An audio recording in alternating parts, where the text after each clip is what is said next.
Adakah fungsi lain azan selain untuk menunjukkan waktu sholat, dan bagaimana hukum menggunakan azan saat bayi baru lahir, saat di liang lahat di telinga mayit? Yang saya tahu adalah azan sholat. Ya. Ada beberapa athar yang masih perlu ditelusuri, adalah pada saat perang berkecamuk dan pada saat kebakaran terjadi. Itu ada riwayat tapi perlu ditelusurin kembali. Tapi yang pasti masalah sholat. Kalau masalah bayi, ini khilaf di antara ulama masalah azan. Kalau kita mau lihat pendapat para imam yang 4, ya, itu rata-rata membolehkannya. Rata-rata membolehkan, termasuk Ibnu Qayyim rahimahullah membolehkan. Syekh Albani sekarang datang menilai hadis ini dan meneliti mengatakan hadis ini lemah, gitu kan. Tetapi ini subhanallah khilaf di antara ulama. Ya, khilaf di antara kita, tidak boleh menyalahkan satu sama yang lain. Ya, ini yang ada di dalam riwayat. Tapi kalau azan di telinga mayit ini nggak pernah ada. Ini betul-betul nggak ada sama sekali riwayatnya. Silakan yang mengerjakan bisa mencari. Gak akan temukan hadis. Kalau ada sahabat mati, Nabi suruh azankan kupingnya.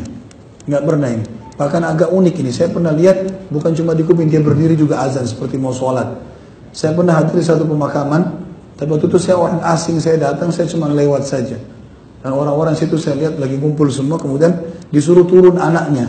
Lalu kain kafannya dibuka, suruh azan, tempel di kupingnya. Allah mengatakan, innaka la tusmi' man fil kubur. Kau tidak akan pernah bisa memperdengarkan siapapun yang di kuburan. Kuburan pun tidak bisa dengar kamu. Al-Quran mengatakan itu. Makanya tidak sesuai dengan sunnah Nabi SAW. Seharusnya ditinggalkan, ya, ditinggalkan. Kalau ada juga yang ngotot mau kerjain, silakan, haknya. Jangan lagi bilang Khalid Basalamah ini aliran lain. Ya. Ini penjelasan hadis Rasulullah SAW. Orang yang berakal terima kalau ada kebenaran, tanpa lihat siapa yang mengucapkan. Apakah hukumnya meletakkan tangan di telinga saat menggunakan adzan, menggunakan tangan kanan dan kiri atau keduanya? Sunnah Nabi, itu betul pertanyaan ini. Jazakallah khair. Jadi memang sunnah Nabi SAW meletakkan. Dalam hadis sahih disebutkan, kalau muadzin disunnahkan meletakkan tangan jari telunjuknya di dalam kuping dan yang lainnya memegang kupingnya. Dan ini dikerjakan oleh Bilal juga radhiyallahu anhu pada saat sedang azan.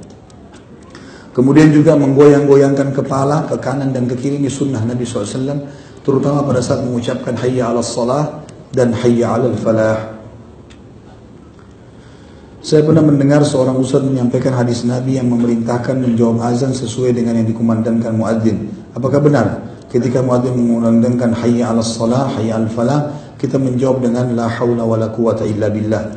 Benar, ada hadis Nabi berbunyi, hadisnya begini, hadis sahih, lewat ahli sunan. Kalau kalian mendengarkan muadzin, ucapkanlah seperti yang diucapkan oleh muadzin, ya. Kemudian kecuali kata Nabi SAW di dalam hayya 'alas shalah hayya falah, ucapkanlah la haula wala quwata illa billah. Adakah batasan harakat ketika mengumandangkan azan? Tentu tidak ada setahu saya, ya. Tetapi jangan terlalu berlebihan. Seperti lafzul jalalah Allah, jangan terlalu panjang, ya. Diucapkan Allahu Akbar, itu jauh lebih sesuai dengan haknya. Karena tidak mungkin, kata ulama, nama Allah dipanjangkan berlebihan. Ada orang selalu panjang nama Allah, maka ini bisa saja melampaui batas. Itu yang dijaga.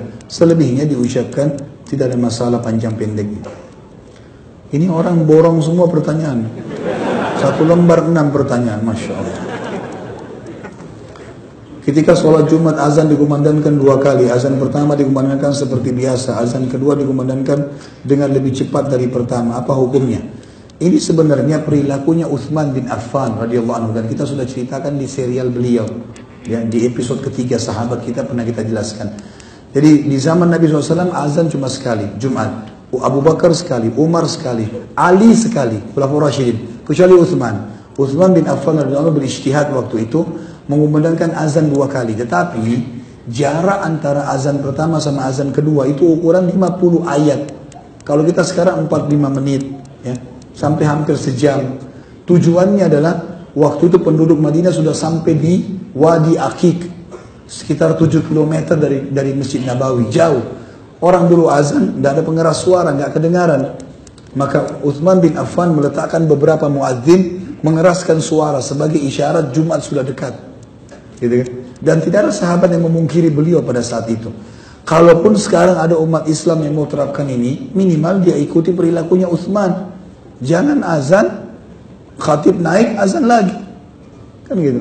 Tidak sesuai dengan contoh Utsman bin Affan.